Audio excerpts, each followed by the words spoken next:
আজ আমি আপনাদেরকে শেখাবো শত্রুকে শান্ত করার গোপন তাবিজ। একদিনের মধ্যেই ফলাফল পাবেন।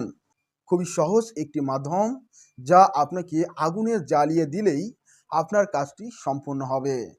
বৃহস্পতিবার রাতে আপনাকে এই তাবিজটি পূর্ব দিকে মুখ করে লোবান ধোয়া দিয়ে মোমবাতির আগুনে লিখতে হবে। লেখার পর আপনি আগুনের মধ্যে এই তাবিজটি জ্বালিয়ে দেবেন।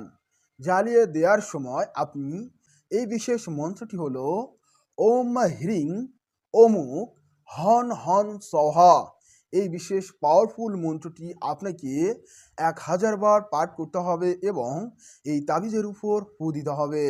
প্রিয় দর্শক, আপনি যদি এ ধরনের আধ্যাত্মিক এক্সক্লুসিভ ভিডিওগুলো প্রতিনিয়ত দেখতে চান, আধ্যাত্মিক জ্ঞান অর্জন করতে চান, তাহলে অবশ্যই আমাদের কবিরাজি তন্ত্রমন্ত্র ইউটিউব চ্যানেল সাবস্ক্রাইব করুন। পাশে থাকা বেল বাটনে অল নোটিফাই অল ক্লিক করুন। সেই সাথে ভিডিওতে লাইক দিয়ে উৎসাহ দিন এবং আপনার মূল্যবান মতামত এই ভিডিওর কমেন্ট বক্সে কমেন্ট করে জানিয়ে দিতে ভুলবেন না, কেননা আমরা আপনার কমেন্টকে মূল্যায়ন করি এবং সেই কমেন্টের উত্তর প্রদানের পাশাপাশি আমরা সেই বিষয়ের উপর ভিডিও নিয়ে উপস্থিত হই। তাই আপনি অবশ্যই আপনার মূল্যবান মতামত জানাতে ভুলবেন না।